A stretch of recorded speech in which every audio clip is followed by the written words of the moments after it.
Hi everyone! As we have seen in the last two videos, there are many cloud layers that go into creating a dynamic sky environment. So far, we've learned about how to create a cloud system that we can fly through, and also how to create thunderclouds. In this video, we'll focus on adding cloud layers to the empty areas of the sky in the background in order to give the impression that the stormy weather extends far into the distance. For the remainder of this video, we're going to disable the cloud layers from the previous videos in order to speed up the refresh rate of the 3D preview. We can start by adding a large cloud layer behind the thundercloud location. Click on the Add Cloud Layer button and select the Easy Cloud preset for mid-level alto stratocumulus large. Then rename it to something descriptive like distant big cumulus. Change the cloud type to alto cumulus castellanus. Reposition the cloud layer deep into the background, beyond the thunderclouds. In the cloud layer's center setting, enter the values -70,000 for the x-axis and -50,000 for the z-axis as a good starting point. We'll leave the y-axis alone for the moment. Alternatively, you could right-click in the 3D preview, select the cloud and drag its axis handles to reposition it, as we've seen in the previous videos. Now that the cloud is in the right location, we can work on its shape and look. Reduce the cloud layer's radius to about 25,000 meters so that it's not covering the entire sky. Then change the cloud's model to TG 3.9.04 to give the clouds a more rougher and billowy appearance. And increase the coverage value to about 1.6 in order to fill the cloud's area and make them more visible.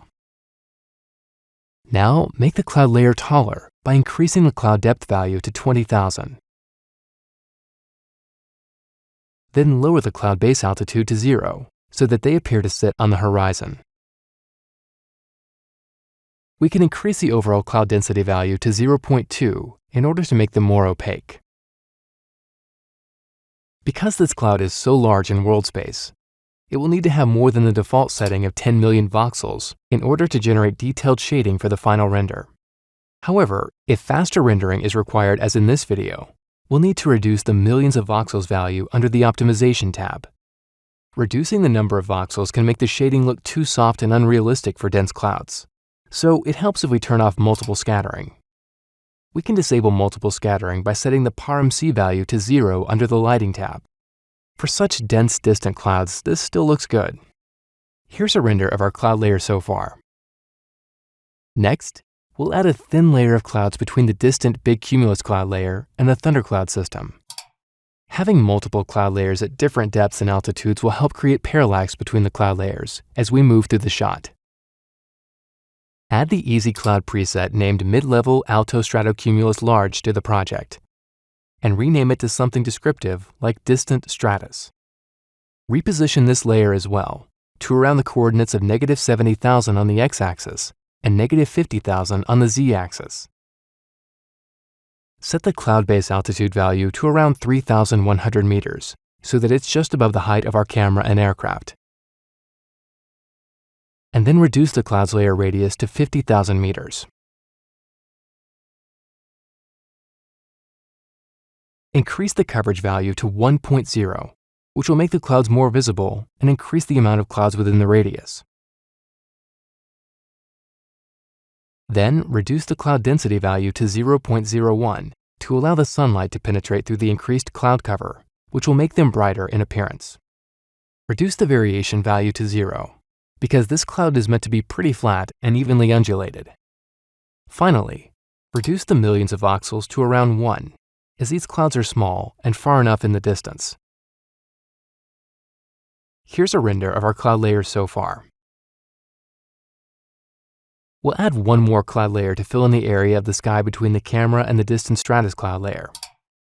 From the Easy Cloud presets, add another mid-level alto stratocumulus large cloud layer and rename it Distant Cirrocumulus. Position this cloud layer above our camera position by setting the cloud base altitude value to around 6,100 meters and its center x-axis value to around -50,000 meters. Then reduce the radius value to about 50,000 meters.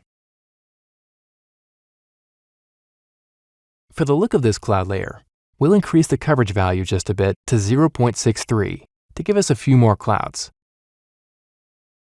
And then reduce their growth value to around 0.04, which visually breaks down the large cloud masses into smaller and more detailed clouds. Lastly, we can reduce the millions of voxels setting to 1 because the clouds are small and far enough away. Here's a render of our cloud layers. This concludes the background cloud layers. When combined with the thunderclouds, they create a dynamic sky environment. In the next video, we'll add a new cloud layer that hugs the volcano terrain and has animated settings for subtle movement. We hope you enjoyed this video and learned something new. Thanks for watching.